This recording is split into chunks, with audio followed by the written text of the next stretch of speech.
Welcome, everybody. My name is Elizabeth Chur, and I'm a volunteer with Swing Left Peninsula and Swing Left San Francisco. Thank you so much for coming to today's workshop, You and the 34%, How to Have Meaningful Conversations with High Potential Voters.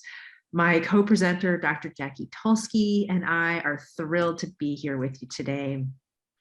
So before we get started, I'd just like to take a moment to acknowledge the heroic efforts of the Ukrainian people to defend their country and protect their democracy.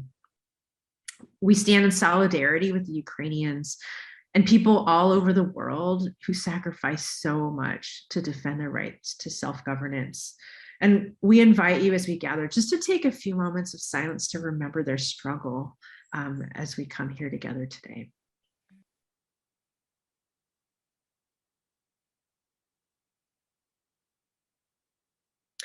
Thank you. So here in the US, we face our own challenges to our democratic systems, and that's democracy with a little d. Right now, there are powerful forces at work trying to pit us against each other or drown us in a sea of cynicism and despair. But together, we are so much stronger than these forces. We hope that some of what we share today will give you a new approach to shoring up our democracy by creating meaningful connections with our fellow Americans, one person at a time. What you are doing is truly democracy in action, and we salute your courage and dedication. Thank you, everybody, for being here. I know we have people from around the country joining us, so if you're just arriving, and we invite you to put your city and state in the chat. We'd like to find out a little bit more about all of you. And I'm just wondering, could you raise your physical hand if you have never phone banked or canvassed before, but you're willing to give it a try just to see who we have joining us today? Okay, great. And now I'm wondering if you could raise your physical hand if you've had some experience phone banking or canvassing before. Just raise your hand so I can see. Wow, okay, we've got a pretty experienced crowd here. Wow. And then finally, could you raise your hand if you have ever talked to a voter who tells you, oh, I'm not voting? Anybody ever hear that? Okay, yes, sounds like kind of a common refrain. So we hope by the end of this training, that will be the start rather than the end of your conversation with these voters. So just a few quick housekeeping items. We're going to ask you to please keep yourself muted most of the time. If you have questions, feel free to drop them in the chat and we'll answer them at the end of the training. So we are recording this session, but only the speakers will be on video, and we'll send you a link after the training as well as a copy of the slides. And just by the way, if any of you have video editing expertise, that's a skill set we could really use. So you can message me or Myra and let us know.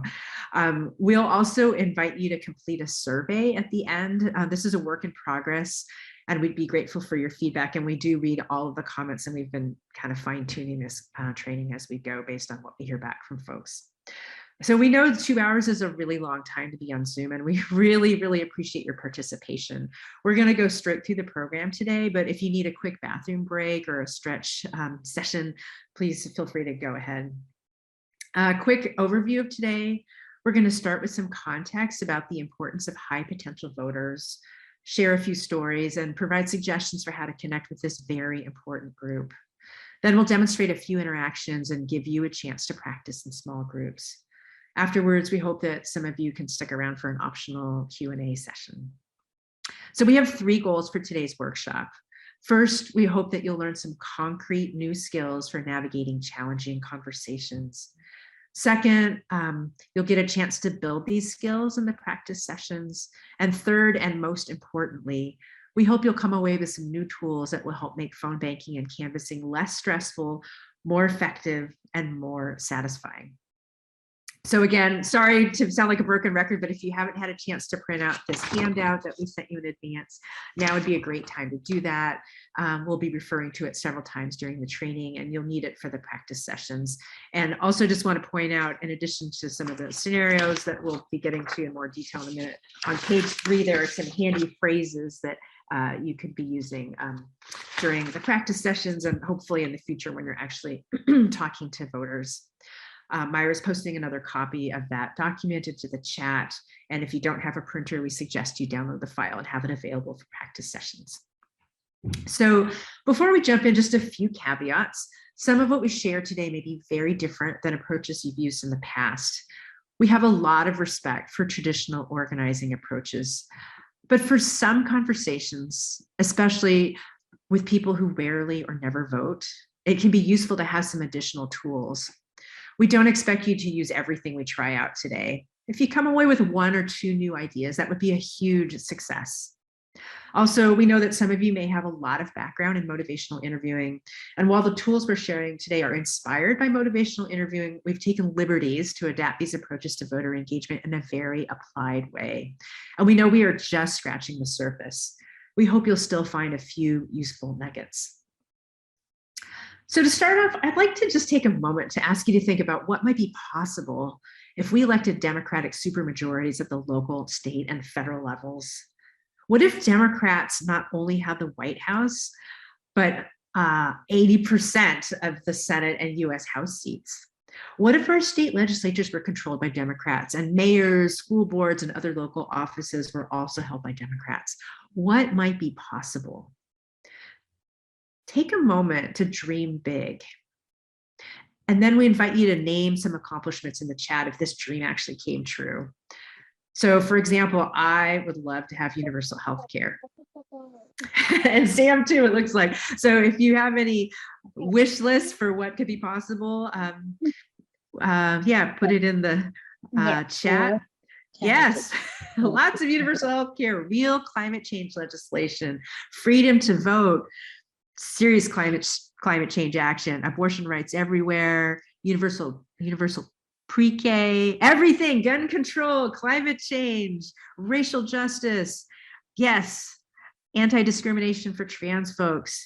Yes, climate change, eliminate the electoral college. Yes, voting rights protection, gun control. Oh my gosh, I want to move to this country. All of the above. No Citizens United, the dream, path to citizenship for DACA students, money out of politics. Yes, support for public education. Yes. No library censorship, school boards that improve schools, not penalize them, path to citizenship for all migrants and refugees, Supreme Court justices. Yes, everything. Yes, yes, yes. Real immigration reform, ethics rules for the Supreme Court. Oh my goodness. No more book burning. Indeed. Thank you, everybody. Keep the ideas coming if other things come to mind. Prison reform. Such a long list of things. And I have to say, my friends, I think these things could be possible if we work together. So thank you so much for sharing. And I invite you to keep these great possibilities in the back of your mind as we go through this training today, and as you do the hard work of reaching out to voters in the future. So now I'd like to give you a bit of context. We all know how close the 2020 elections were. Less than 43,000 voters in Arizona, Wisconsin, and Georgia decided the outcome of the Electoral College. And I'll give you a moment just to look at this amazing slide.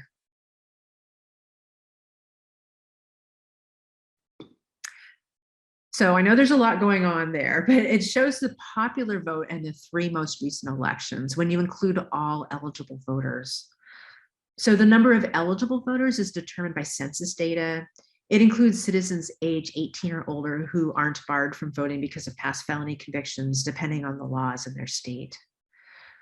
The Democrats in blue and the Republicans in red are pretty close in 2016, 2018, and 2020. That purple band represents third-party voters, which includes some of those elusive swing voters we hear so much about.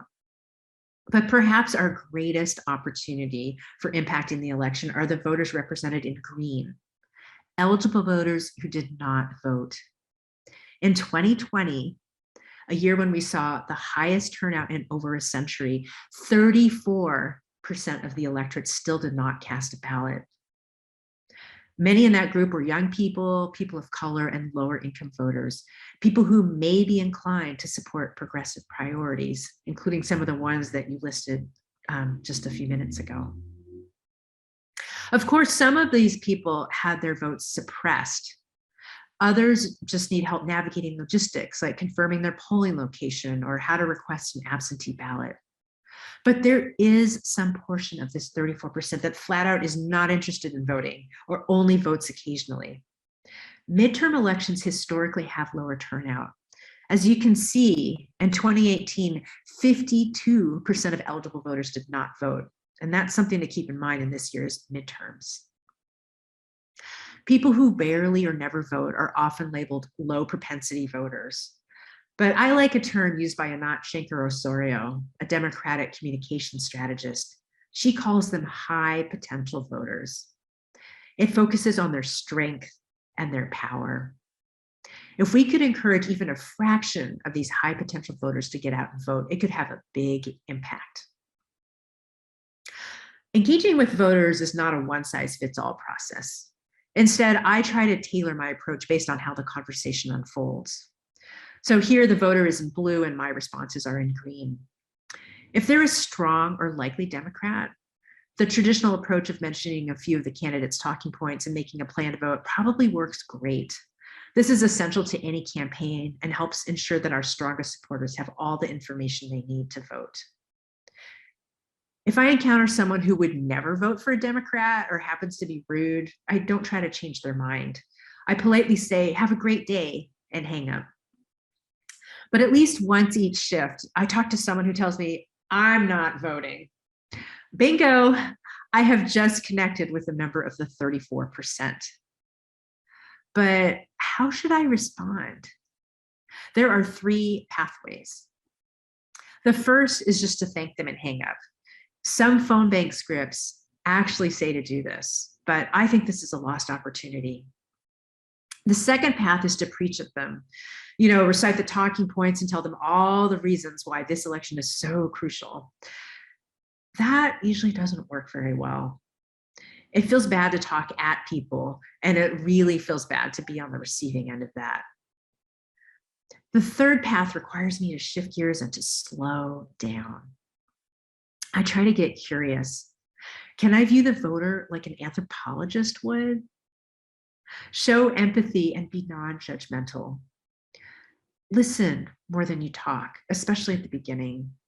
Ask open-ended questions, then silently count to 10 to give them a chance to respond. It's challenging, but this approach can make the conversation more effective and satisfying for the voter and for you.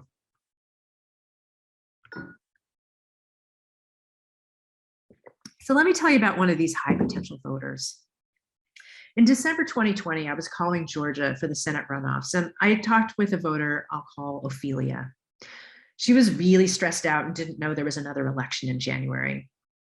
She said, "Oh, I don't even have time to think about politics, and I just try to tune them out."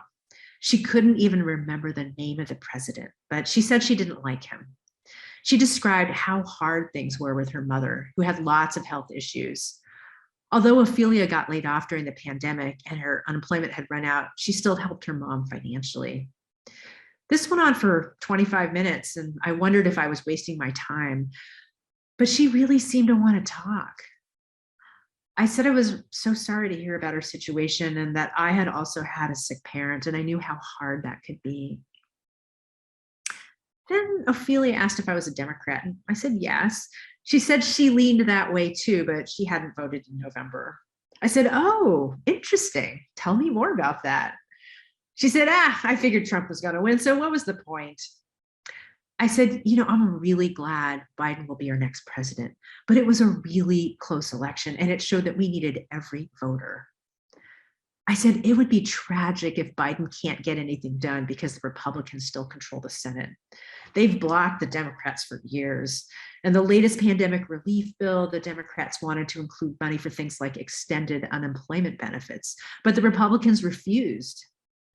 Now, if they keep control of the Senate, that will probably continue.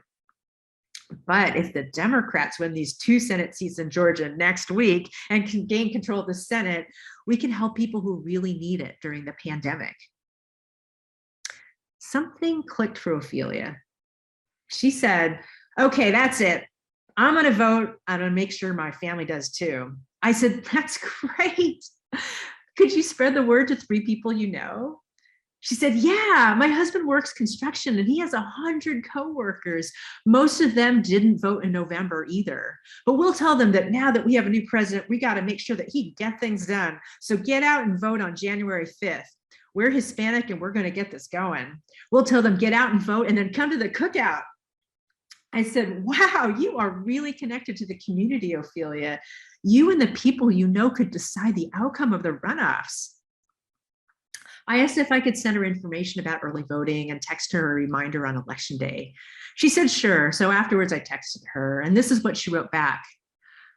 God works in mysterious ways. You made my day. Yes, I will take all my friends to the polls. I can literally imagine the poll workers' faces when we walk in. Unfortunately, I don't have a loudspeaker. I would go around town announcing it, haha. That's just one example of how eliciting a voter's concerns, trying to respond from the heart, and connecting what they care about with what's at stake in this election can help them draw their own conclusions about voting. One way to do this is to incorporate some tools of motivational interviewing, or MI. This approach has been around for decades in fields like psychotherapy and social work. It's been shown through hundreds of clinical trials to help people change their behavior. But you don't have to be a psychiatrist or a social worker to incorporate these approaches. In a minute, I'll turn it over to Dr. Jackie Tulsky. I met her last year through my work as a freelance medical writer.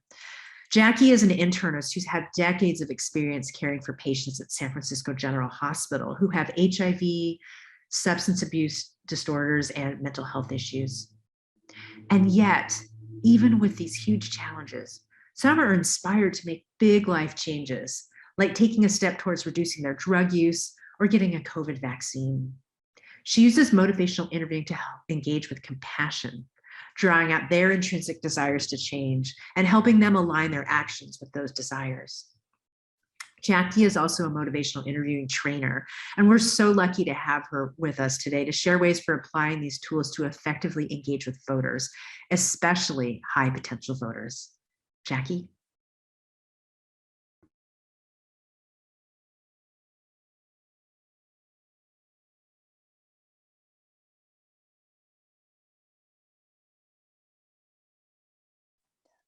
Oh, I want to unmute. Oh, there we go.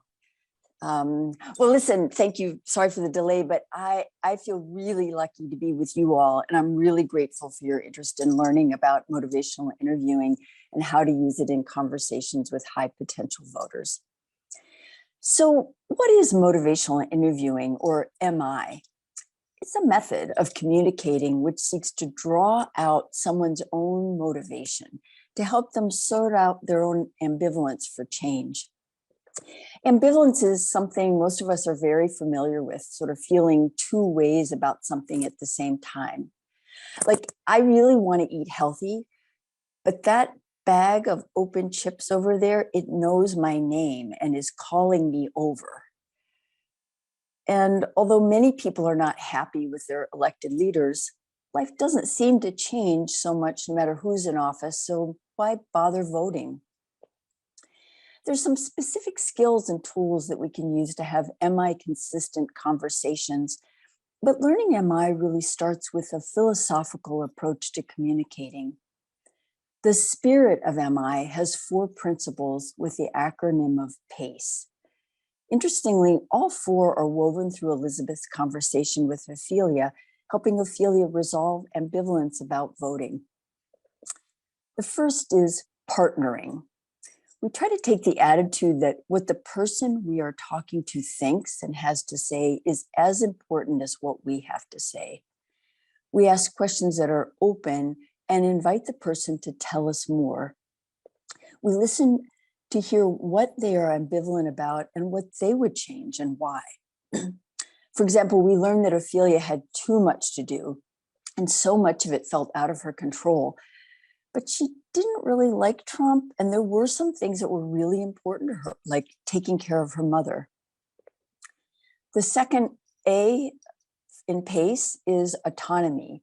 We honor a person's control of their own decisions.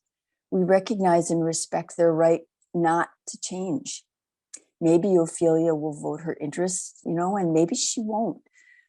When we acknowledge and accept another person's autonomy, they have the space to move forward rather than feeling backed into a corner defending their initial position. Compassion is the third principle. We have empathy for how hard it is to change ourselves and the world. We express genuine curiosity about what motivates a person's actions and what might help them do something different.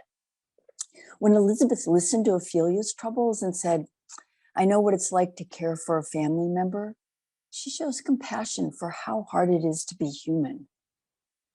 Now, that sharing is not meant to shift the focus away from Ophelia, but simply to acknowledge that, it would be hard to add one more thing like voting to your very busy life, and yet you managed to do so much. The final principle is evoking. It's drawing out the person's own ambivalence and helping them to explore reasons why they might want to change. Ophelia talked about her life, and Elizabeth said, "Well, tell me more about your family, your work."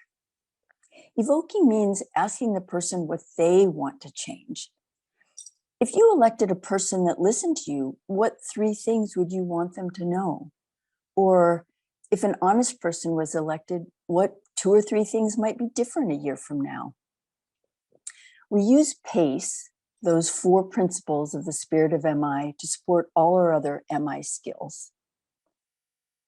Now, communicating with MI helps the people we talk to, but it also really helps us. We may see people in a different light, and MI supports our ability to engage. Many of you have done hours of phone banking and canvassing, and perhaps you felt a little discouraged between hang-ups and people who are adamant they don't vote. It's really common to feel frustrated with important but difficult work. If they would only listen and understand why they need to change. I know a version of that feeling. After 15 years at San Francisco General, I love the job of caring for people, but most of my patients had problems that never seemed to improve. I was frustrated and honestly on the edge of burnout. A colleague was trying to help me and thought, I should look into this communication thing called motivational interviewing. So I took an intro course, and it was such a revelation. It turns out that making people change was not my job. My job was to help them find their own reasons or motivations to change. Soon after that course, I saw a patient I'll call Joe. We had a 10-year relationship, and really some of his medical problems were better, but it was clear that his heavy drug use, not his HIV infection, was going to be the cause of his death. The more I tried to tell him how dangerous it was, the more he dug in his heels. According to Joe, cocaine was not the problem, and he was very turned off by my lecturing approach. So with MI spirit in mind, I was ready to try something different. Hey, Joe, thanks for coming in today. Can we take about 2 minutes just to talk about your lab results? Yeah? Okay, great, thanks. So you're doing terrific with your HIV meds, and your virus is under control. But your drug test showed cocaine again. What do you think about that? Oh, doc, I know what you always have to say. Well, actually, tell me more about crack cocaine. What do you like about using it? He looked right at me and started immediately. You feel like you're riding a rocket ship. You have energy, ideas. You feel so good, like you can do anything. My back pain disappears. You never want to stop. I'm like, whoa. So what if anything's not so good about using? He thought about it for a minute. I held my tongue. The rocket ship crashes to Earth. You fall, you're wrecked. The rocket ship crashes? Yeah, and you're broke. You have nothing for food or bills the rest of the month. You know, he seemed surprised to hear him say this. And I was frankly stunned. I mean, it never occurred to me he would have such rich things to say about using or why he might not want to use. Pain relief, wasted money, feeling bad afterwards, all things we had never talked about. It's 5 years later, and that conversation marked a big change in our relationship and how I saw Joe and a lot of other patients like him. It started me listening and Joe hearing what he had to say. I'm no longer the one bringing up reasons to stop using, and he uses very little now. And he eventually plans to stop because it turns out that his life and health goals, it didn't include cocaine. And me, I'm still associated with San Francisco General. MI reminds me that I'm not driving the bus. I just have to help people figure out where they want to go and maybe the best route, though, you know, people often know the roads pretty well. MI guided conversations like the ones you just heard with Ophelia and Joe, they can be learned. It's not a natural gift. There are skills and tools that can be acquired. There are even ways to give out information so you're not the sage on the stage reading off the script, taking over the conversation, but a partner helping the person expand their engagement in democracy. Let's look at a few MI tools and skills, starting with OR. So OAR is a reminder of 3 ways to start and keep a conversation going. Open-ended questions that can't be answered with a yes or a no, are sincerely curious and non-judgmental. And people may need time to answer, so you have to wait. Even count to 10 if there's no response. If they start responding, you can encourage them to keep talking without interrupting by making sympathetic sounds like, wow. Here's some examples. Tell me more about not voting last November. What's not so good about crack cocaine? There's one special type of open-ended question called the ruler, and it can be really helpful for assessing a voter's motivation level. For example, you could ask them, on a scale of 0 to 10, how likely are you to vote? With 0 meaning very unlikely, and 10 being, oh, very likely. If they say 3, then you can ask them, now why isn't that number a 0 or a 1? And they may share some new information about why they might be interested in voting. Then you can follow up by asking, and what might boost your 3 to a 4 or 5? And that could open the door for them to share things that could help them take the next step toward voting. Affirmation is a way of reminding a person, in this case, the voter, that they've made changes in the past. It acknowledges previous efforts or actions that demonstrate strength based on things you've heard them mention. It can be so hard to take care of a family member, or you're really connected to the community, or you've made some real efforts to vote. Finally, reflection is to repeat or interpret what the voter said. It helps the voter hear themselves and shows that you're really listening. Probably the hardest part of OR. When Joe says, the rocket crashes, I simply repeated his words, the rocket crashes. When Ophelia tells Elizabeth, I figured Trump was going to win, so what was the point? Elizabeth chooses to interpret a little bit and says, the election was really close, and it showed that we needed every voter. So OAR, a very useful MI tool that can help someone talk about their frustrations, but also their priorities. I'm going to hand it back to Elizabeth now. Great. Thank you so much, Jackie. So I just wanted to note a few things about OR and how to use these elements strategically. First, we're not saying that all closed-ended questions are bad. They're definitely super helpful in some situations, like asking, have you received your ballot yet? And while we encourage you to strategically pause and count to 10 after asking open-ended questions or sharing a reflection, sometimes pausing is less useful, like when you're first introducing yourself. With practice, you'll gain a sense of which elements of OR can be most useful at what point. Also, I just want to emphasize that these techniques are not foolproof. We don't want you to think that if you do them perfectly, no one will ever hang up on you or shut the door in your face. Honestly, with some voters, I could be Gandhi or Stacey Abrams asking the most thoughtful, open-ended question, and they would still hang up. Instead, maybe these approaches will help an extra 5 to 10% of voters to stay engaged with you, and that can make all the difference in close elections. So in a moment, we'll show an example of how to use open-ended questions, affirmations, and reflections in a real conversation. But since I'm on the topic of getting hung up on, first, I'd like to say a few words about getting past hello. The first minute of a conversation is critical. It's when they're most likely to hang up or to close the door. The most important thing is to try to establish a respectful connection right from the get-go and to keep the conversation going. I like to think of this as one of those fairy tales where the hero or the heroine has to get across the moat before they can enter the castle. Jackie and I will demonstrate the first couple minutes of a conversation. Listen carefully for the ways the volunteer tries to build rapport right from the start. Also note any open-ended questions and reflections that you hear the volunteer use. We invite you to put these into the chat. For example, you can put open.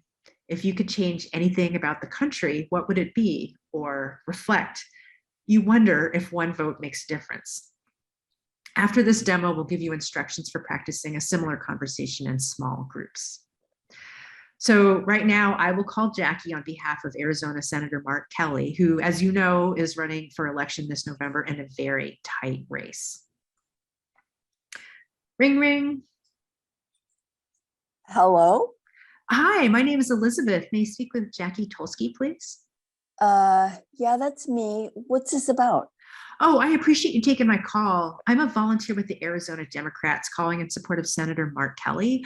I'm not calling to ask for money. We're just trying to find out I'm sorry. I'm really busy and I hate these kind of calls. Oh, I hear you. I actually don't like making these calls either. And at the same time, the upcoming election for US Senate feels really important. It would be so valuable if you could just give me a minute to share some of your thoughts about where things are headed in the US. You know, I don't vote. Oh, interesting. Tell me more about that. I mean, it's just a waste of time. All those campaign promises and then nothing changes. I get so tired of it. I've got enough to do without that. I mean, I voted before, but my life sure didn't get any better. You voted when you thought it would impact you. Well, yeah, when I thought it would make a difference, but then nothing happens. I mean, look at things now. COVID's still here. It took forever to get the kids back in school. And then my husband lost his job and we didn't have health insurance for 6 months. I mean, I don't have time to pay attention to who's running for local dog catcher or whatever. Wow, you're a really strong person who's juggling a lot. I'm wondering if you had a chance to actually talk to Senator Mark Kelly, what 2 or 3 things would you want him to put at the top of his to-do list? I have no idea. I really don't know. Well, I guess I'm wondering if you could change 2 or 3 things about Arizona, what would they be? 2 or 3 things about Arizona. Well, you know, my husband and I both work full time and we can barely make ends meet. I mean, I got laid off from my job as a bank teller during the pandemic, and now I'm delivering for Uber Eats. I mean, gas prices keep going up, but my wages don't. I end up spending the first 2 hours wages just on gas. Wow. All right, time out. So we're gonna just take a look at the chat and see what you heard. Wow. So, oh, go ahead. So let's see. Cheryl was mentioning reflection. I hear you. And open-ended, interesting. Tell me more about that. And Dara put in a reflection, you voted when you thought it would impact you. And she picked up the affirmation of, you're a really strong person who's juggling a lot. Mm. And Eloise mentioned open, like two things that you would change. Mm-hmm. Mm-hmm. Yeah. And then the reflection of, oh, you're struggling with a lot. Mm-hmm. It's great. All right. That's great. So thanks everybody for putting some comments in there. Oh, Elizabeth, I think you're going to take it from here. Yeah. So now Jackie and I will go over some instructions for the first breakout practice session. And I'll just say, if you are anything like the two of us, you at this moment may develop a sudden fascination for folding the laundry or taking out the trash. And I would encourage you to resist that siren song. In our post-workshop evaluations, people have consistently reported that the practice sessions are the most valuable part of this training. So we'd like to give you the opportunity to practice the first few minutes of a voter engagement conversation in groups of 2 or 3. The instructions for breakout number 1 are on page 1 of your handout, which was sent by email a few days ago. And in case you still need that handout, we'll drop the file into the chat one more time.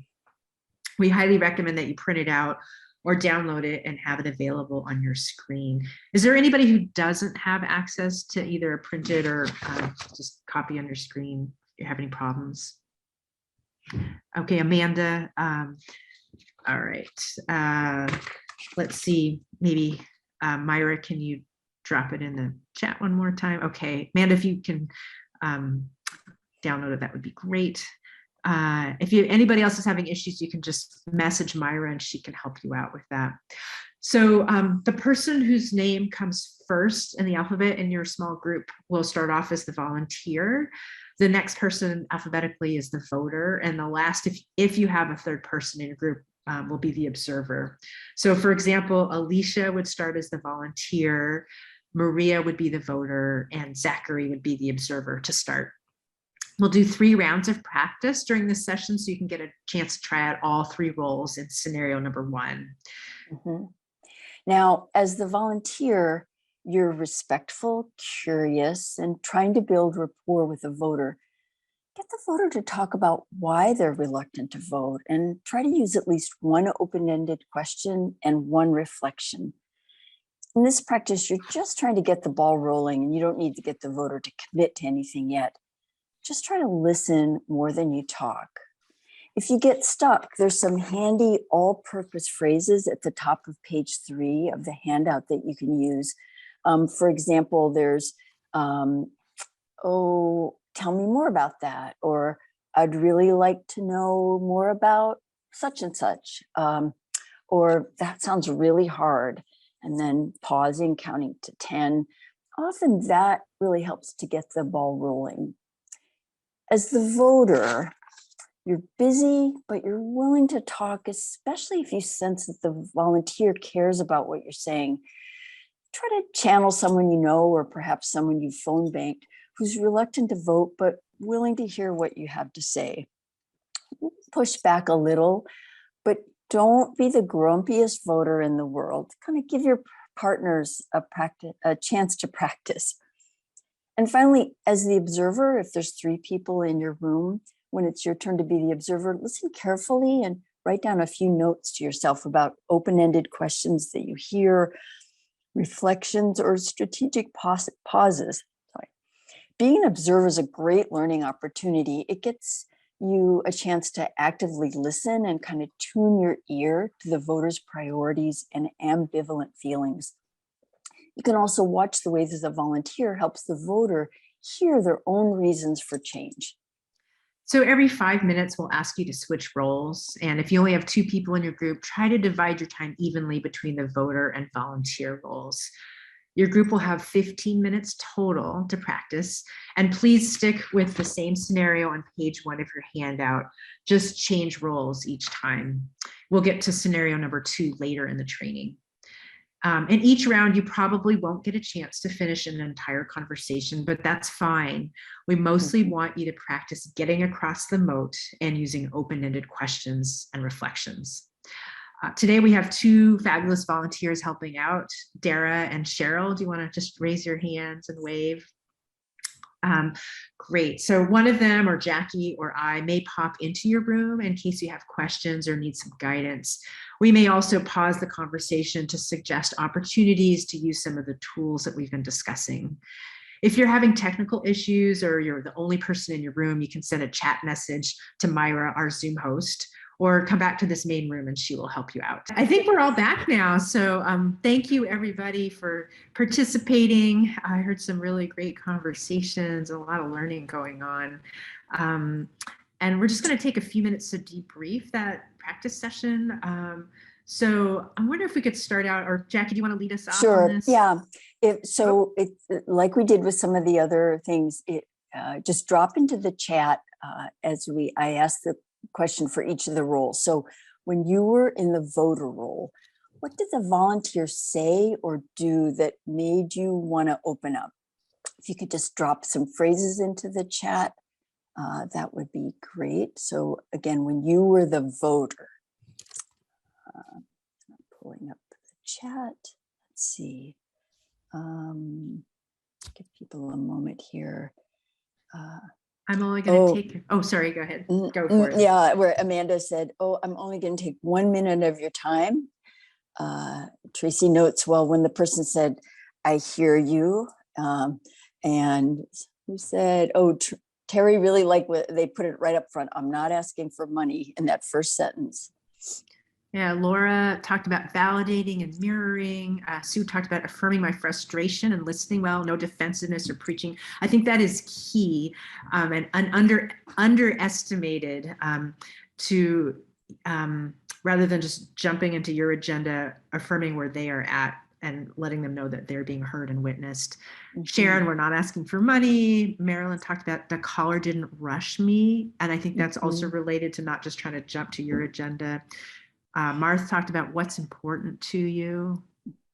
And I love this. I'll do this last one. Sheila said, well, when I was the voter, the volunteer said, my thoughts were interesting. So that's actually a kind of affirmation of, I really want to hear more about what you have to say. Okay, now put your volunteer hat on. When you were the volunteer, what did you notice about trying to ask open-ended questions or reflecting, and what surprised you? And again, we'll give you a minute to think of yourself as the volunteer. Let's see. Appreciate where are these starting?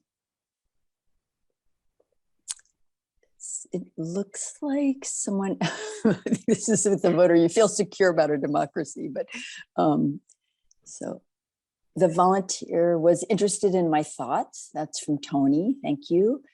Carol Blaney is saying, well, we'll keep this quick, reassured the person that, they were hearing that they were really busy.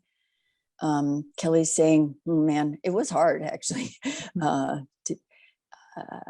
And the general question Terry has that maybe we can get to about, how personal do you get with the questions? Yeah, Eileen talked about as the asking what mattered to the voter made them relax a bit. Susan, yes, as it's hard to trust that waiting for the person to share it is, and we can talk a little bit more about that maybe in the Q&A, how to, I feel like it's almost sometimes like, I don't know if any of you have ever been like fishing, but you kind of wait till the fish comes along and you feel a little nibble on the line before, you don't want to like try to grab them, otherwise they're going to be swimming away. You kind of got to wait, and it's almost a physical thing where you can feel them drop into the hook, and then you can kind of move the conversation to the next level. I see Mary notes something really, really common, Mary, that as the volunteer, I kept wanting to hurry into talking about the candidate, probably feeling like they're about to hang up, so I have to get my message. But Sharon said they, as a volunteer, really noticed that, it didn't push their agenda. And Tony's saying it's hard not to provide information as opposed to asking open-ended questions. You were clearly using the right muscles, Tony, because that's exactly the skill trying to just stick with questions until you feel like it's the right time. And Amanda, hi Amanda, it seems helping people realize that every vote really matters is important and impactful. And I just want to follow up on Eloise was talking about, as a volunteer, I'm leading the conversation, felt very anxious. I don't know what I'm doing. And, I think the beauty of MI is that, like, I don't have to have all the answers, or I don't have to be like the walking encyclopedia, that really we're centering the voter. And so eliciting from them kind of takes us off the hook of having to like tell them everything, and that basically they are the experts in what's going on with them. And we can talk more about that later, but that is a great point. But I think for me, it makes me just feel more relaxed, because most people love talking about themselves if they have an audience that's receptive and warm. And so you don't have to have all the facts, but really focusing on them and getting them to talk more is really kind of one of the main, I think, tools of motivational interviewing. Let's do the last rule, because I know there were some rooms that had observers. So if you were the observer, what did you notice that might shape your own approach as a volunteer? And again, if you could just drop some comments in the chat. And we'll see let's see. I think this is Myra noticing that, volunteer being respectful, curious. Oh, I see. Myra's dropping the prompt again. Did you notice any open-ended questions, reflections, or strategic pauses?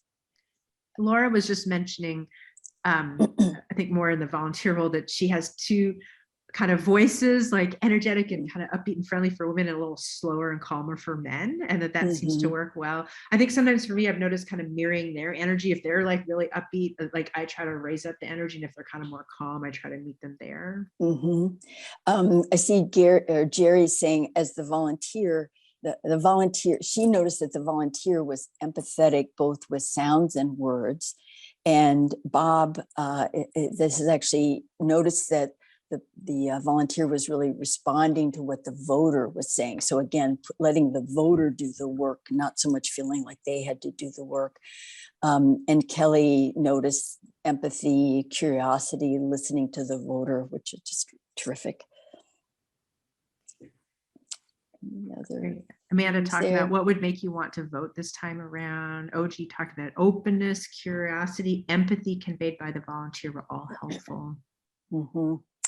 Wow, it sounds like you had some interesting conversations, and we know you did because we were in the room with you, and you really took the opportunity to practice ORS. So thank you for sharing all these great observations.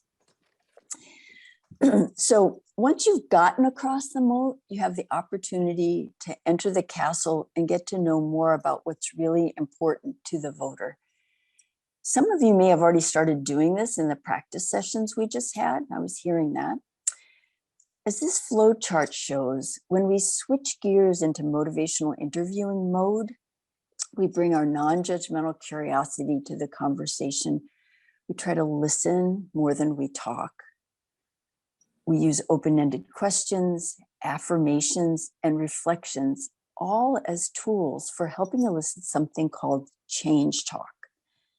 The real heart of MI is the skill of listening for and amplifying change talk. Now, change talk is any expression of reasons to change behaviors or opinions, maybe a comment about what a person did in the past, or how things were better or different, or something about what concerns them now.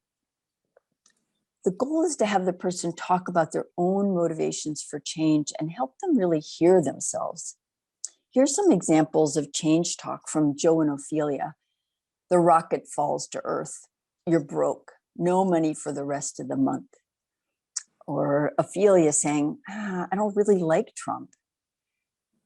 Now, but remember at the beginning of the training when we invited you to put in the chat what would be possible if we had Democratic supermajorities at all levels of government?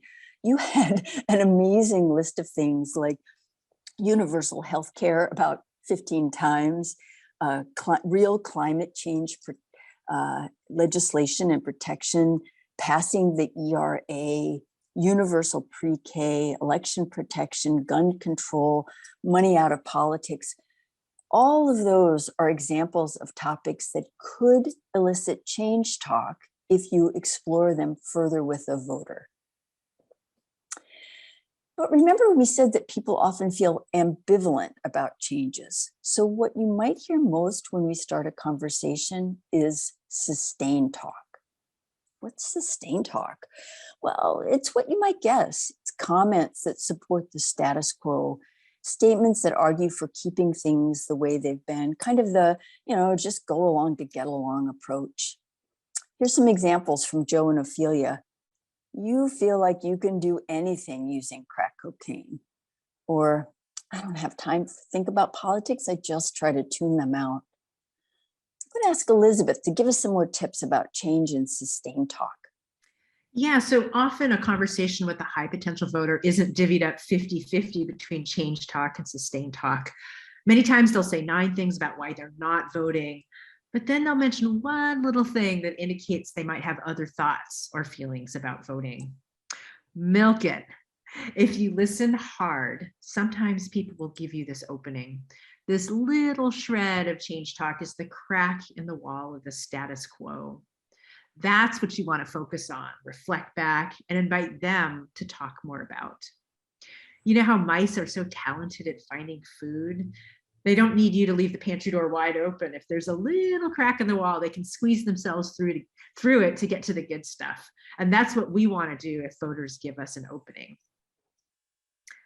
Charlie Varon, a superstar phone banker from Swing Left San Francisco, came up with this beautiful observation. We are invited to name the hidden hope, the buried yearning. Sometimes voters don't serve up their change talk on a platter. They may make negative comments about the elections or the state of the country.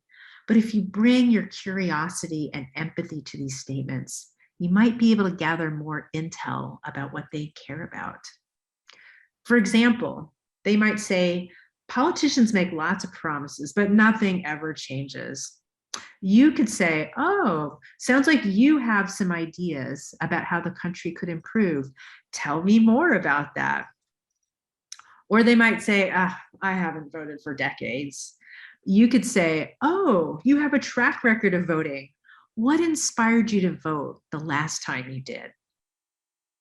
For this last one, let me tell you about the time in 2020 when I called for Amy McGrath, the Democrat running against Mitch McConnell. I talked with someone who said he wasn't going to vote, but then he mentioned he thought senators should have term limits. I said that Amy McGrath supported term limits and asked if he would consider voting for her since he seemed so passionate about this issue. He said no. Then I asked, well, is there anything that would motivate you to vote? He thought about it and then he laughed and he said, if Amy called or even left me a voicemail, I swear I would vote for her. We need new people and ideas in government. It's like an old car that keeps breaking down. Sometimes you just got to buy a new one.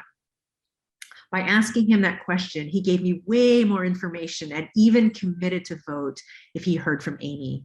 That was a long way from I'm not voting. So as Jackie mentioned, change talk is the beating heart of motivational interviewing. If somebody says things like, I wish that gas prices weren't so high, or I don't like that we can't afford health insurance, or if I didn't have to work 2 jobs, then maybe I could coach my daughter's soccer team, you've really unearthed some valuable information. Now, it can be tempting to jump right into trying to close the deal, but try to dig deeper. Keep using open-ended questions and reflections to elicit more details. Often the voter will share more change talk, helping you better understand what they care about and why. Imagine that you're getting paid $1 for every word the voter says. By using open-ended questions and reflections to encourage them to keep talking, you can increase your commission. So once you've uncovered that information, you can offer strategic tidbits of information that directly relate to their priorities and ask them to reflect on what you shared. So if someone tells you they work full-time, but they don't know how they'll afford to put their kids through college, You could say, oh, Senator Mark Kelly wants to increase federal funding for college scholarships. What do you think of that?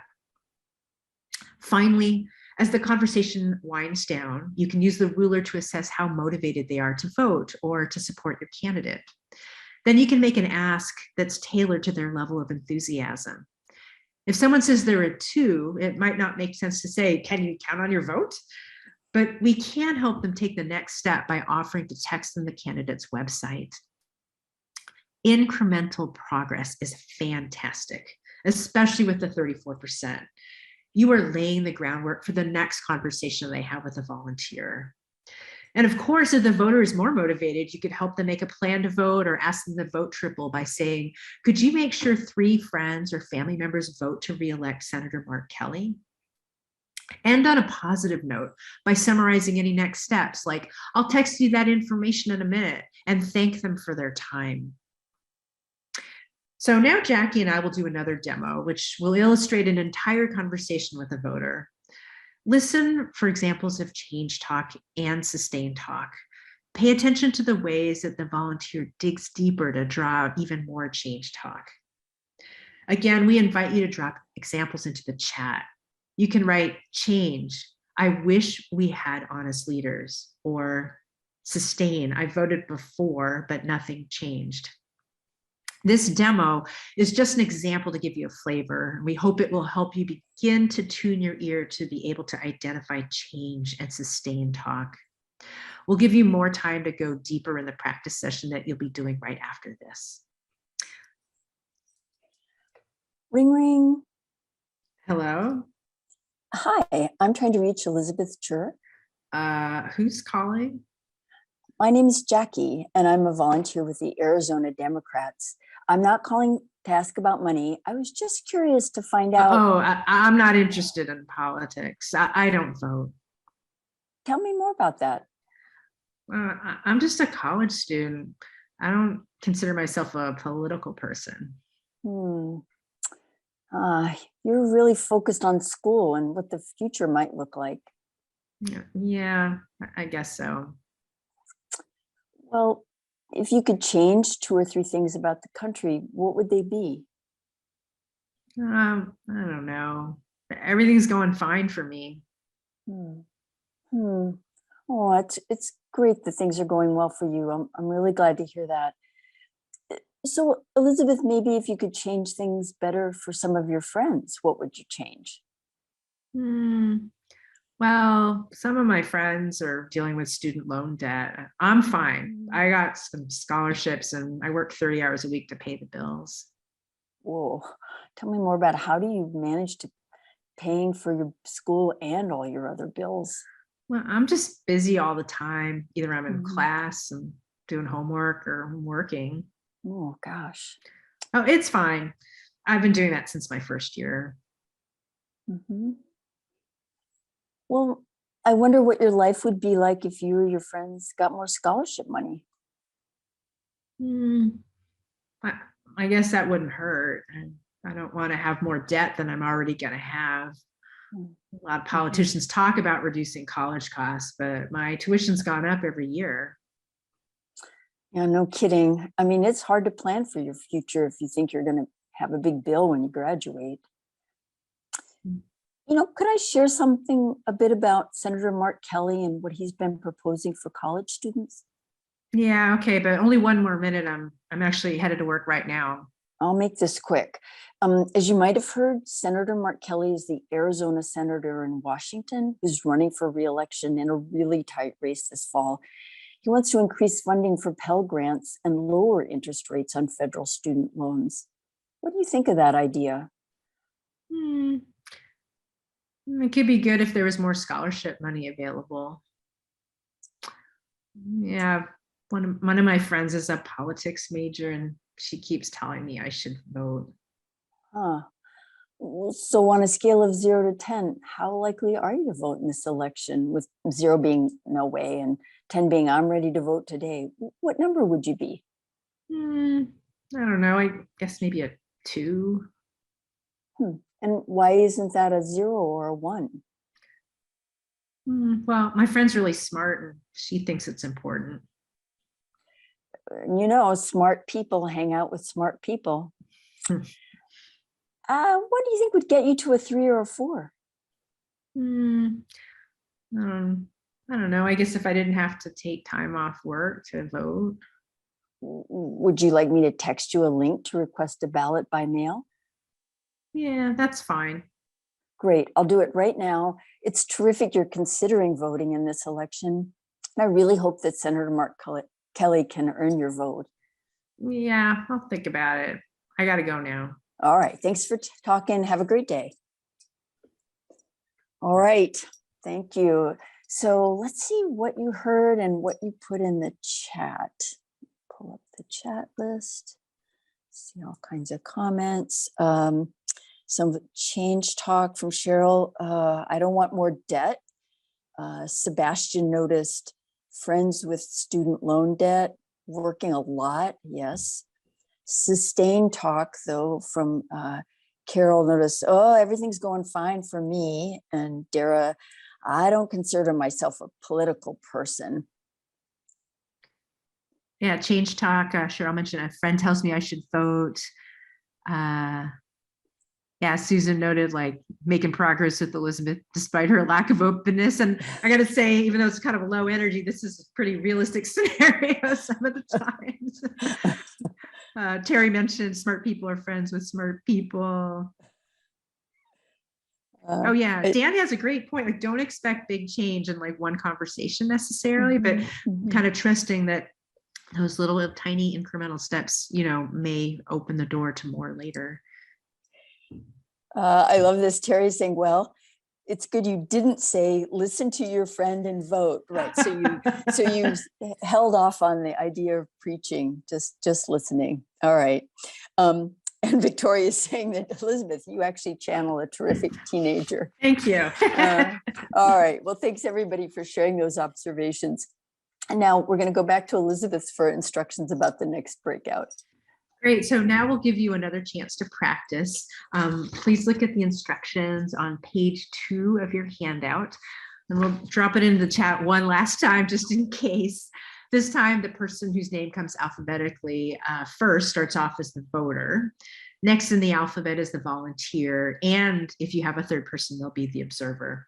So as the volunteer, find out what's important to the voter and try to elicit at least one piece of change talk. Dig for details using open-ended questions and reflections.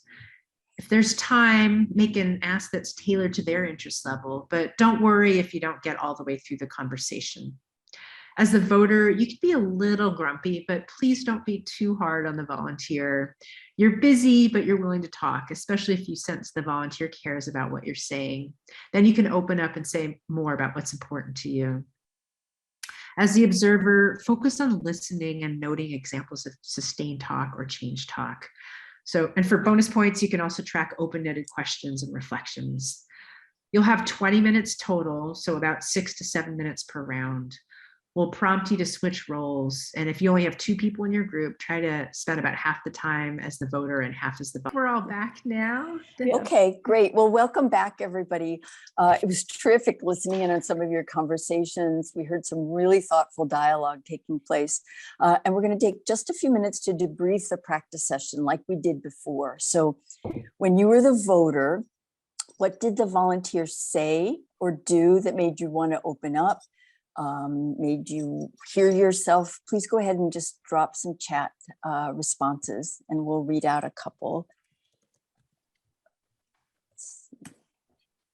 So again, when you were the voter being listened to. Oh, somebody's saying, well, we were so engaged that we went overtime. And as the voter asked about their life, Terry noticed the person asked about their life. I felt like I was deeply listened to. That feels really beautiful. Listening, not telling me. Yeah, Martha talked about what is important to you. Tracy said she just needed 2 seconds. The volunteer was patient, Brenna said. Mhm. And Christina saying the caller kept putting questions to me even when I drifted off. So that's good. All right, great. Now, as the volunteer, when you were the volunteer, what examples of sustained talk and change talk did you hear from your voter? If you could drop a couple examples in the chat, that would be great. So again, as the volunteer, and I see the caller kept, all right, I was very stressed because the reason that I stressed happened to be in real life. Oh dear, I wasn't hearing the volunteer. Let's see, the voter, these are some comments left over from the voter, I think, being example. The voter really told me her issues. So asking for open-ended question, I heard some issues. The voter gave a list when I used the elevator prompt. Oh, that's fantastic. A list of issues. Mm-hmm. And just FYI, the elevator prompt is if you were in an elevator with Mark Kelly, Joe Biden, whoever, what would you tell them?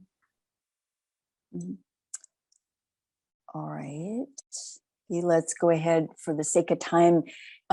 When you were in the observer role, what did you notice that might shape your own approach as a volunteer? And again, if you could drop some things in the chat. And I noticed some people really appreciated the kind of neutral, warm feedback from their observers. So you guys as observer groups were really strong. So Judith noted that the elevator prompt worked really great. The one that Sebastian brought up. Heard some sustained talk about politicians are grandstanding, not really listening. But the change talk was, I'd vote if I thought the elected person would really listen. And then August, corrupt politicians or turn off status quo when I used to vote. That was some change talk exactly when I used to vote. It's a very strong piece of change talk.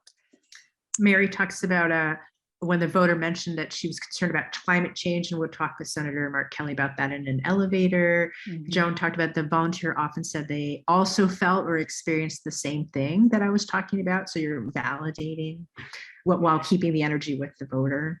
Mm-hmm.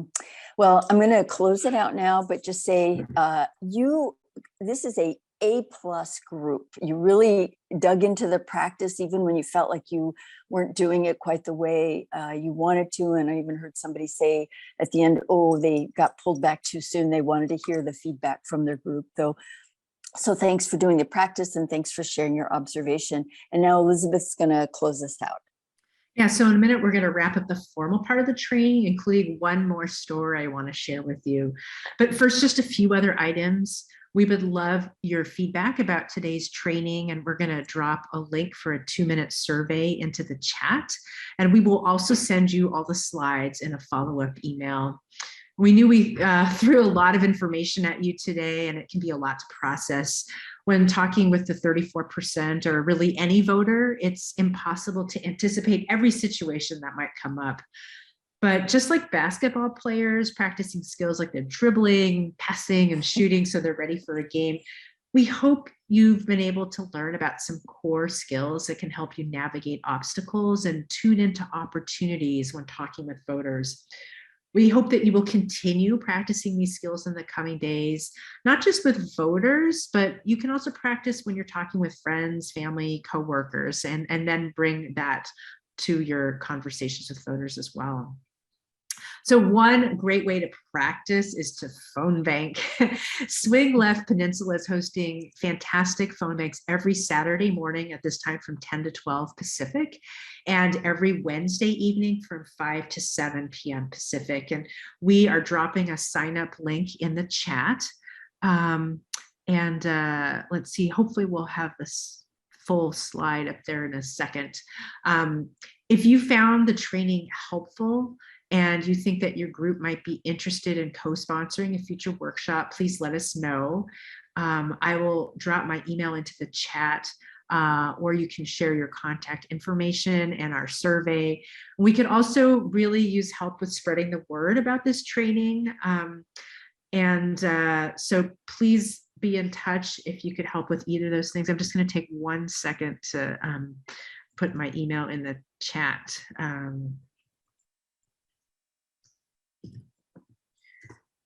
That's my email. Also, again, if anybody here knows people with video editing skills, that would be really helpful for us to be able to edit the training videos as well as some other videos that we might want to be putting together. So please be in touch about that. We also know that many of you are involved with other organizations, and please feel free to share this content with them and to adapt it to your own needs. If you'd like the original PowerPoint, the script, the agenda, we would love to get this information out there. And just for example, Swing Blue Alliance, Vicki is in the crowd today. She helped to adapt some of this content to train their volunteers to use motivational interviewing to encourage volunteers from 2020 to get back in the game. And that's been really exciting to see. So feel free to email me with any questions. They also put together a fantastic video showing some of the motivational interviewing techniques as applied to that specific situation. And if you'd like a link to that, it's actually a great video. Mm-hmm, mm-hmm. We are incredibly grateful to Judith Bolker and Swing Left Peninsula for sponsoring today's event. I just want to thank you so much for that. Yay. Yay. And I think it looks like this, I'm not seeing the slides on the screen. So, and if we're having technical difficulties, that's fine. There's nothing vital that we need with that. So I apologize. No problem, no problem. I also just want to say a special thanks to all the folks who helped out behind the scenes. It really takes a village to do these trainings. So Myra, Levy has been our fantastic Zoom host. Sam Chavez has been our slide monitor. Cheryl Phippen and Dara Friedman-Wheeler, our wonderful teaching assistants. Myra and Charlie Barron for assistance with the content development, and many, many others for promoting this workshop today. So before we close, I'd like to leave you with one last story. In October of 2020, I called Dallas for Joanna Katnack, a Democratic candidate for state legislature. I spoke with a 30-year-old named Juan, and he told me, "Oh, I'm not voting." I said, "Oh, interesting. Tell me more about that." He said he wasn't a political person. He'd never voted, and he wasn't going to vote this year either. I tried to stay curious and non-judgmental. This not voting thing is something I only read about in the paper, but here was a live person who could give me more insight into what goes into that decision. I asked whether his friends voted. Some of them did, and they were all over the map from conservative to liberal. They all got along, but they didn't talk much about politics. I asked if he were in charge, what he might change about the country. He said, "Oh, everything was fine. He still had his job and his family and friends hadn't been affected by the pandemic." And I said I was glad to hear they were doing okay. And then almost as an afterthought, he mentioned he wasn't wild about President Trump. And my ears perked up. "Oh, really? What don't you like about him?" "I don't like the way he talks about Mexicans." I said, "Yeah, he said some pretty intense things. You know, it's possible Texas could flip blue this year. The presidential race is going to be really close. But if Texas went blue, that could decide the whole election." He still wasn't interested in voting. So I asked him, "Would it be okay to text you information about how to vote by mail? It might give you more options if you decided you did want to vote. And if you didn't want to vote, you could just throw your ballot away." He said, "Yeah, I could send him information." I also asked if I could call back in a few weeks to check in, and he said, sure. I thanked him for his time. We talked for over 20 minutes and said goodbye. I knew it was a long shot, but at least he hadn't hung up on me. On election day, I called him back. He picked up and he totally remembered me. And I said, "Juan, I'm so curious. Did you end up requesting an absentee ballot?" And before I could even finish my sentence, he said, "I already did it. I voted." And I almost fell out of my chair. He said, "Yeah, a couple Saturdays ago, my friend and I didn't have anything better to do. So we looked up the early voting place and it was 5 minutes away. We went there. There was no line. It took less than 10 minutes. And I voted for all Democrats, including that local candidate you told me about. I was blown away. I said, Juan, when we talked, you weren't interested in voting. What changed? He said, honestly, our conversation got me thinking. I said, oh, what about it? He said, oh, the fact that it went on for so long. Other people had called before, but when I told them I wasn't going to vote, they just hung up. You seemed interested in my reasoning without trying to persuade me. You just asked questions and listened. Later, I was frustrated with all the crazy things Trump was saying, and I told my friend, come on, let's do this. I said, wow, that is amazing. What would you tell someone else who had never voted? He said, oh, it's easy. It doesn't take a lot of time. I asked if he thought he'd vote again. He said, well, I guess so. Well, probably. Yeah, definitely, now that I know how it works. I could almost see his thought process evolving as he heard himself speak. This is our future. This is how we're going to change things for the better. One voter at a time, one conversation at a time. Right now, we have a precious window of opportunity to up our game when engaging with at least 34% of the electorate, voters like Juan and Ophelia, and the many other high potential voters like them. So many elections are decided by a handful of votes. In the next few weeks, absentee ballots will be mailed to all registered voters in California for the June 7th primaries, and to all registered voters in Nevada for the June 14th primaries. In this year's midterms, control of state legislatures, 36 governorships, and the US House and Senate hang in the balance, not to mention what's coming up in 2024. We have an incredible chance to boost our turnout levels compared to previous midterms. Until now, we have left a lot of votes on the table.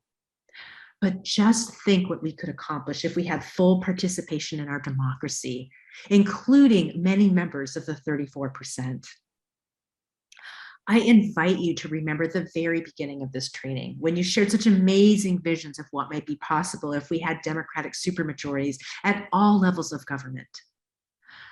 Let's work to get a step closer to making those dreams a reality. Let's reach out to every single eligible voter in this year's elections. Let's engage the power of their hidden hopes to transform our country together. So we're going to close the formal part of the training now. But for those of you who have time to stick around, we'll open it up for a few minutes of Q&A. Thank you all for being so generous with your time and attention today. And thank you for everything that you're doing to protect and nurture our democracy. I just want to thank you all so much. Yeah, so now we're going to open it up for Q&A, and I think we can probably take down the slides now. If you have a question, we invite you to drop it into the chat. You can also raise your physical hand by going to the reactions tab and clicking raise hand, or by waving your physical hand, and I'll call on folks to speak. If you happen to be on the phone, you can press *9 to raise your hand on Zoom. Please just let us know if you don't want your question to be included in the video recording. Yeah, great. Thank you, everybody. Just want to appreciate you so much. Yes. Yeah. Amazing. Number person from beginning to end. It's really great. Yeah. Yeah. Wow. I see a hand from Eloise. Hi, great session today. Can you tell me again about the elevator prompt? Is that something I'm going to say to a voter on the phone, or what I would say? So tell me more. Who gives an elevator prompt? I mean, I know what it is basically, but as far as phone banking, I don't know. Yeah, if I feel like it can be useful. So if I'm like, what 2 or 3 things would you change about the country or Arizona or whatever if you were I don't know. What's important to you? I don't know, nothing. Everything's fine. Then I might say, oh, well, I don't know if you were in an elevator with Mark Kelly or President Biden or fill in the blank. What would you tell them? Sometimes it's a different way of saying the question, but sometimes they could actually picture that. Like, if you're Yes. in an elevator, hopefully on a like 70-story building, stopping at every floor, but right, yeah, it could just be another way to kind of lower the stakes. Like they don't have to come up with some policy thing, but it's just like if you saw some guy in an elevator and you had the chance to talk with them for 30 seconds, something might be top of mind, and that's just another way of asking that question. Well, what would you tell them? Yeah. Yeah. So I have another question. One of the things, you guys say that we don't, need to know, we can say we don't know this stuff or we don't, but I guess I feel like if I'm going to have a conversation with somebody who is a high potential voter, I need to know a lot about the situation in their state or their region, and I need to know a lot about the candidate in order to be responsive to what they might bring up. And I feel like when I do phone banks, I have to do the research on my own, and I'm ahead of time in order. And so that's kind of frustrating to me. And it makes me anxious about pursuing, high potential voters for that reason. What do you guys think about that? Well, I'll just say in my experience, if someone is a high potential voter, they are not necessarily a political junkie. You know what I'm saying? They're a lot of people I've talked to, they might have opinions, but they're not necessarily following every little detail of the elections because they're not voting. And what I really like is that motivational interviewing really centers trying to draw out more of their ambivalence about voting, about or what's important to them, validating maybe their frustrations, their disillusionment with politics, but then being able to kind of eventually pivot to like what they would want to see differently, not necessarily about politics, but about the world, about their community.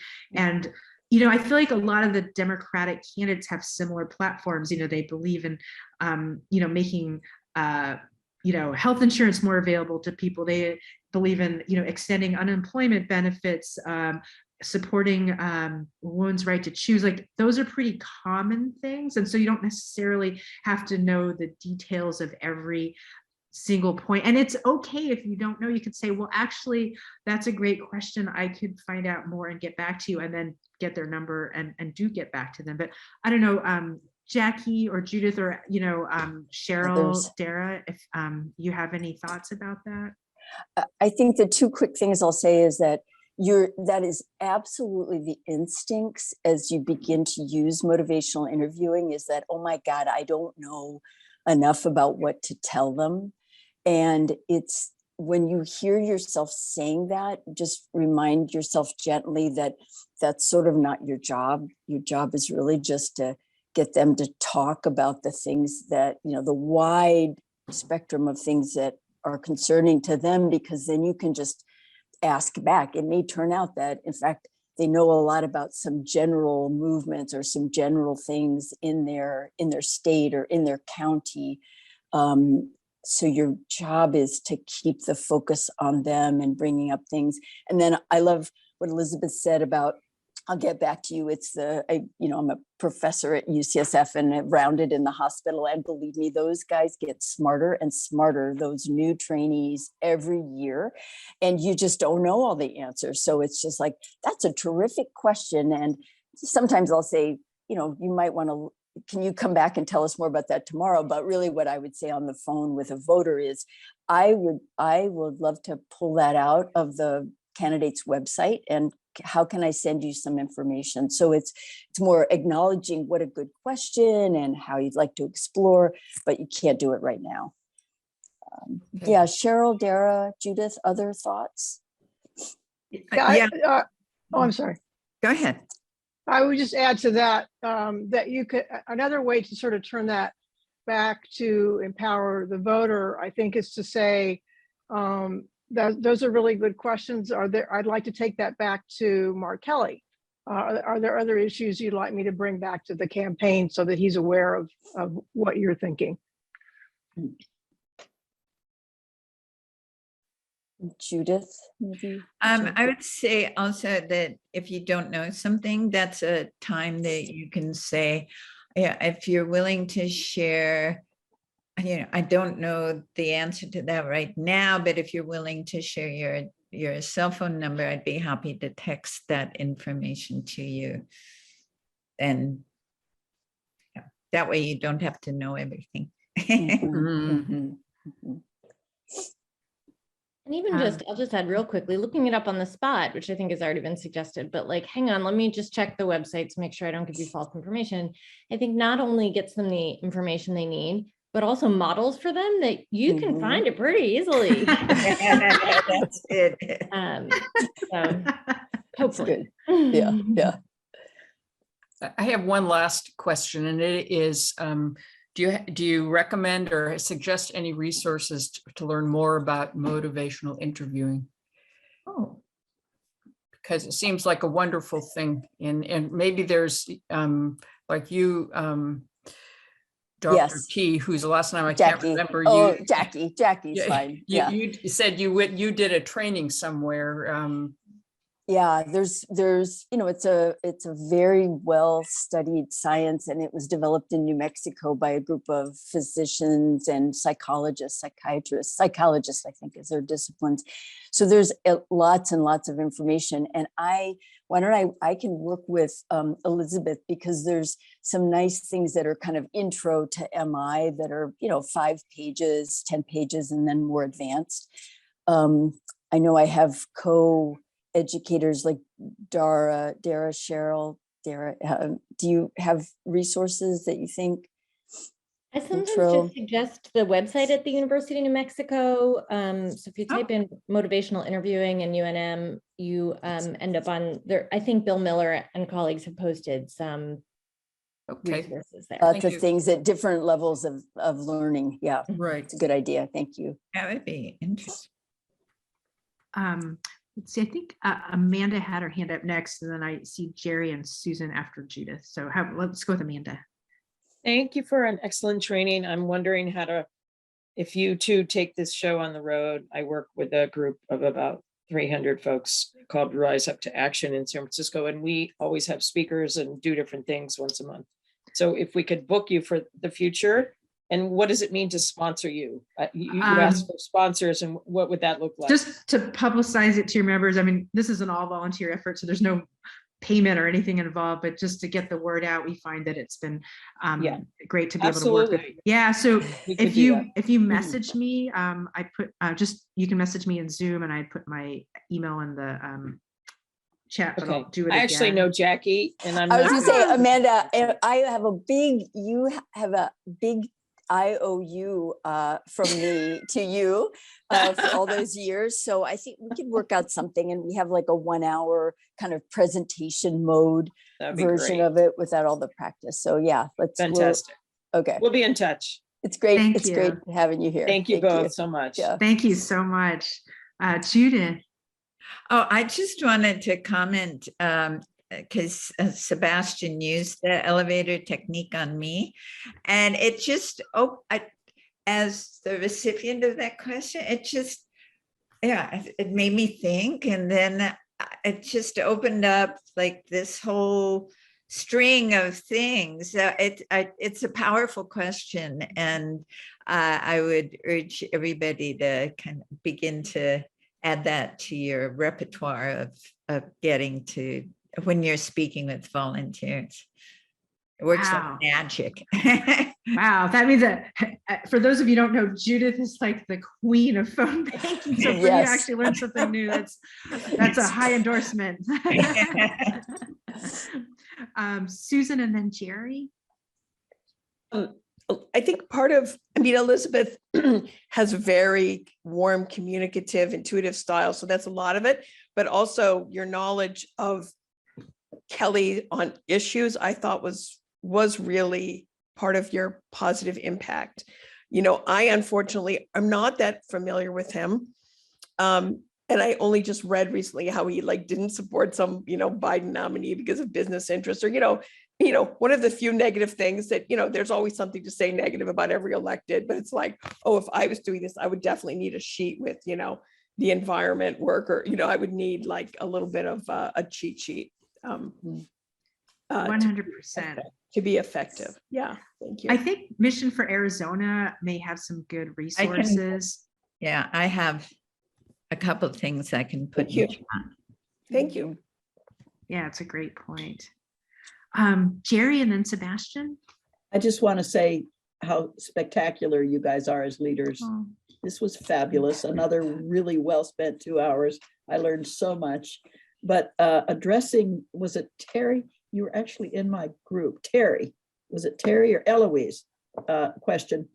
When I was phone banking, like in the 2020 election, first of all, I just wanted to add too that I think that all the little kids talk about superpowers, and we all have them. And I'd say bring your power to that phone call. Whether it's a sense of humor, whether it's Eloise has a gorgeous Texas accent. I just loved it. Terry does, not Eloise, Terry. Bring your superpower. Like I was born in Savannah, Georgia. You'd never know that listening to me. I lived there maybe 3 months during World War II, but I took it as far as I could take it during the Georgia Senate calls, believe me, and it worked. But in terms of getting ready for calls for different candidates, I always go to Wiki and do like a 3 to 5 bullet, like what they're interested in. And then I would also go to the local paper of where they're from, because then you have really up to date, like today, what they said and how they're saying it and what's positive. I found that to be really effective. During Georgia, I just subscribed to the Savannah and the Atlanta papers for a month. Wow. Because I was totally into that. And it really helped a lot because you're so current, and you can just bring it, you bring a great immediacy to that call and that connection. So, you can't remember everything about every candidate. So just make a little cheat sheet and be able to say, what are the top 3 things that woman cares about, that candidate, boom, boom, boom. And usually you can cover it. It's really great. Those are awesome pieces of advice. I love the Well, you guys are awesome, truly. Oh my gosh, I love it. Thanks, Jerry. That means a lot. Yeah. Sebastian? Oh, I'm sorry, Jackie, didn't mean to cut you off. Did you have something else you want to say? No. Okay. Sebastian? So I was doing this, I was thinking there were a few organizations during 2020 that I volunteered with. I thought, oh, this type of thing could be really useful for them. And I was wondering if in the future, there will be another training, and if you could email me the details if I decide to pass that along to different organizations that I volunteered with. We would love that. Would you mind just shooting me an email in the chat, or I had put my I'll put my email. I saw your email address, okay. But I can also put my email address in the chat if that would be helpful. That would be great. Yeah, and just remind me, because you can help us do outreach. Volunteering with those organizations. I'm just thinking, oh, midterms are coming up. I should start, phone banking with them again. Yes, that would be great. I think I feel like the people that come often say that this training is helpful, but for people who haven't come, they're like, another 2 hours on Zoom. Like, what could you really tell us that we don't already know? So if you've already taken it and you could say I went to this training and it was helpful, that means so much more than a cold email from me or Jackie, I think. So we would love your partnership in getting the word out. That would be fantastic. Yeah. Thank you, Sebastian. Thank you. Problem. And thanks for everything you're doing. Yeah. And you too. Yeah. Thanks. Vicky. Okay. I have to say, can you hear me now? Yes. Okay. I have to say that I think that what comes across, what's the magic in what you do, and it's kind of hard to learn and to copy. It's not just that you're warm, it's that you convey a genuine interest in what the other person has to say. It's acknowledging the presence of the other person that makes the engage. I mean, I think that's the mystery of it. I think that's the center theme here as mhm. making people feel that, oh yeah, you want to know what I have to think, we'll have to say. Mhm, And that's what's mhm. so valuable. Thank you very much for that.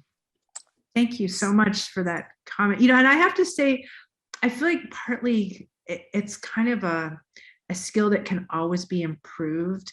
And that's why I feel like there's not such a huge dividing line between like relating to just people in my life and relating to voters. And let me just say, kind of an off-label sort of application of this is, friends and family and coworkers really appreciate it when you are interested in them as well, rather than just telling them what they need to do, or, anybody like have teenagers or aging parents or partners or whatever, like they are really happy to be heard. So, and I think those are great opportunities to practice and to bring that like genuine curiosity and non-judgmentalness. And, I'm still learning so much about that. And I just feel like it's sort of a lifelong practice.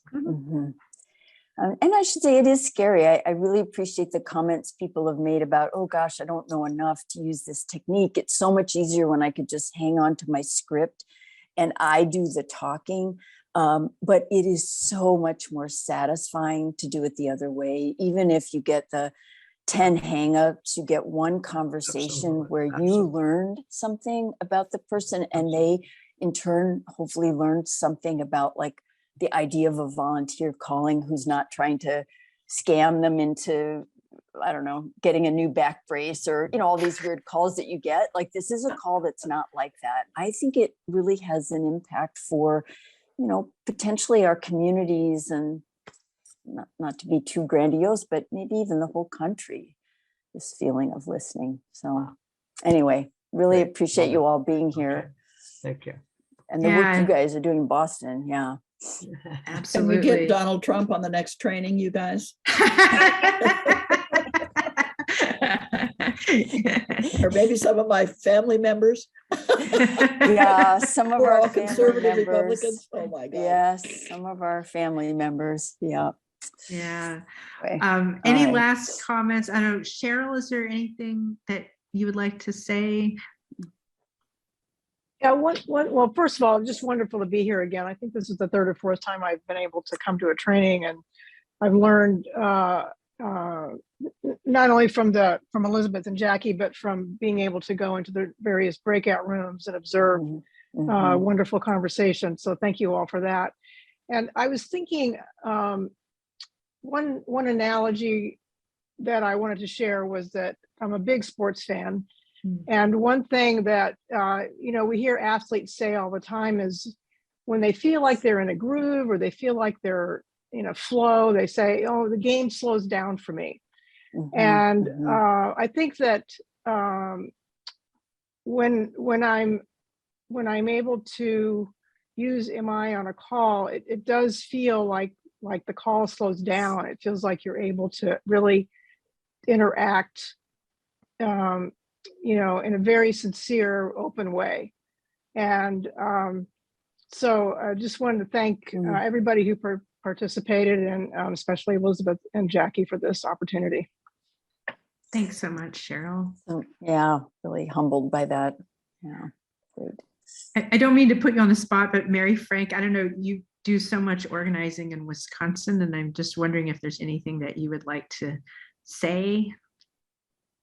Positive or negative, yeah. Well, I agree with what Cheryl said about this slows you down, and just attending your workshops slows me down because I tend to really rattle off when I get on phone calls. Although if I pick up from someone that they do want to chat or they have more to say, I definitely do slow down, and those are the best calls.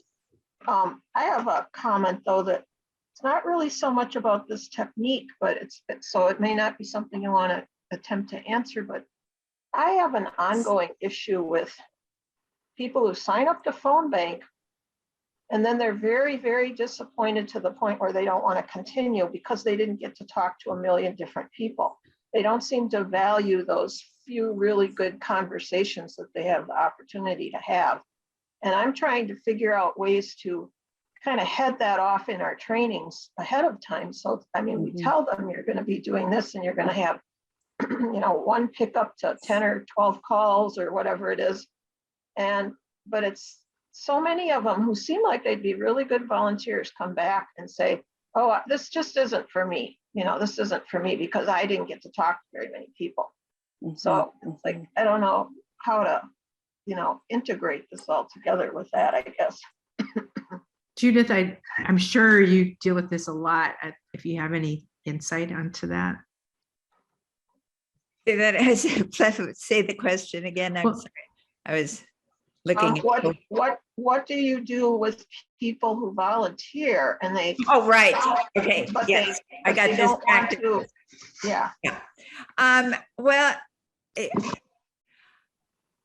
what I do, and because that happens frequently. Number one, there are two things that I say, and one is there are 30 people on this phone bank. If every one of those 30 people talk to one or two people and have a meaningful conversation and can change a vote, that is 30 to 60 more people that we've engaged. And then you have another phone bank on Saturday and you have another phone bank on Wednesday. So it grows exponentially. And the other thing that I point out is, it's phone banking is like mining. And sometimes you're there in the mine and, you're just digging the coal. You're not getting the gold, but sometimes you hit that streak of gold. Like we had one gentleman, the first time he phone banked he was calling for Arizona and he was like disgusted and upset.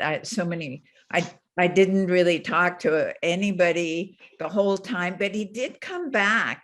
And then last week he said, oh my gosh, I reached 15% of the people I called. It was incredible. So you just never know when you're going to hit the streak of gold. I don't know. And I think we did. There's a couple of other people I know have their hands up, but Mary, the thing I would want to say is think of it as, how do I respond in an am I kind of way? So it's like, I'm not voting, I'm not phone banking anymore. It's like, tell me more about that. Well, 15 hangups, nobody wanted to talk to me. It's like, yeah, I hear that a lot. That's borrowing that from Bonnie, the woman who's done we've heard her do some great training. So yeah, I hear that a lot.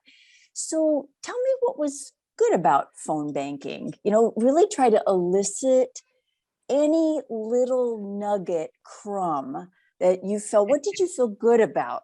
It's like, well, nothing except, well, I've been meaning to volunteer and then I finally did it, but I'm not doing it anymore. And what would you change? If you could talk to the phone banker organizer, what 2 or 3 things would you tell them you'd like to have it be different? So I just would invite you to turn it into an MI conversation and just see what happens. Because I think Judith is right. It's not the first time. It's maybe not even the second or third time, but it's that repeat practice that gets people juiced about the whole thing, from what I can tell. And then I'll stop because I see Tony, Julie, and August are all patiently waiting.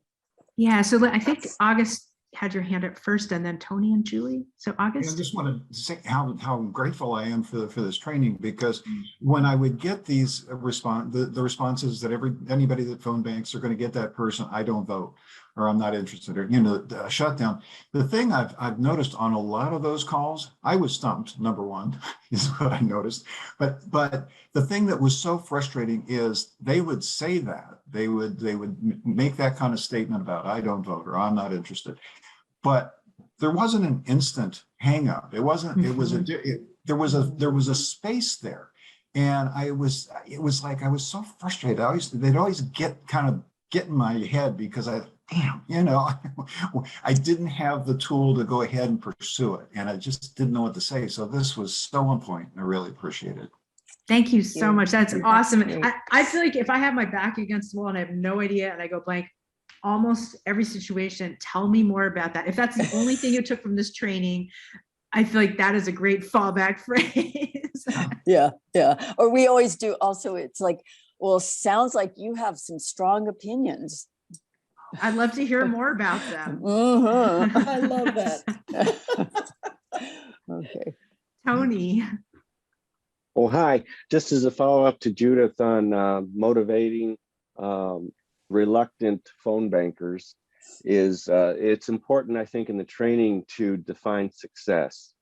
And, you know, you have all those times, especially at this time of campaigns, of what you're doing is really cleaning up.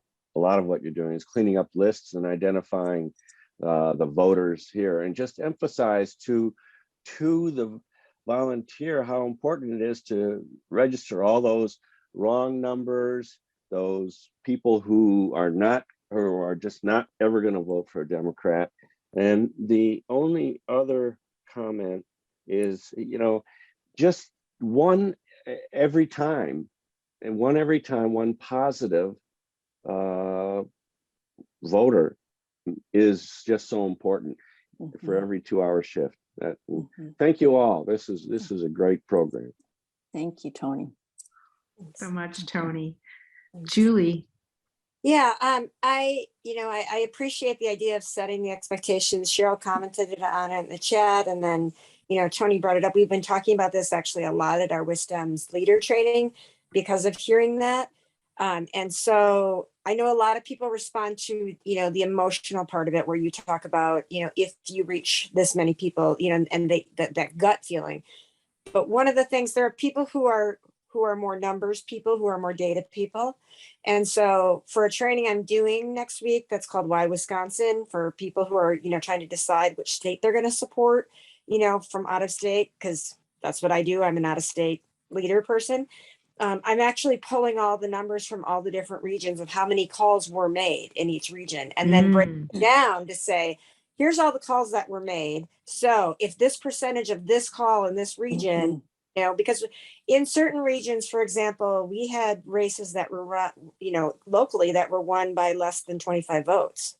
You know what I mean? So, I can actually put it into a number. And for some people, that speaks more to them. I'm more of an emotional person, but I know that some people need data. And so from a state level, I'm hoping that that's more helpful also to some people that just see it kind of in black and white. 100%. Somebody was going to say something. Oh, sorry. I was just going to say, I think it really helps to have people feel like it matters. Like maybe your exact shift didn't do it, but the power of the group really did it. So that's great, Julie. And I'll just say, you know, I co-taught a workshop called Phone Banking for Introverts and Friends in 2020. And we told a story about how, you know, you probably remember in 2017, is this right? 2017, the House, the state House of Delegates was decided by a single vote in the entire state. It was like 49-49. That last race was up for, it was tied, and they actually had to flip a coin because it was that close, and we lost. The Democrats lost. If we had gotten one more vote, not only would we have won that race, but we would have tipped the balance. We would have tipped the state house blue. So that's just for the numbers people. I think they can really get behind that. Like all this sweat and toil can really swing a whole, not just an election, but the balance of power in the state house. So anyway, it's just, and there's many, many stories like that, especially at the state legislative level. So, well, you all have been so incredibly generous with your time today. We want to respect your time, but thank you all so much for being here. Thanks for all the work you're doing. I feel like I would love to talk with each of you individually. Please feel free to reach out, and we will let you know about future trainings too. If that's okay, we can just send an email, and would love your help in getting out the word. But thank you, everyone. It's just inspiring to be in community with all of you. It is really. Thanks, everyone. Have a great rest of your day and weekend.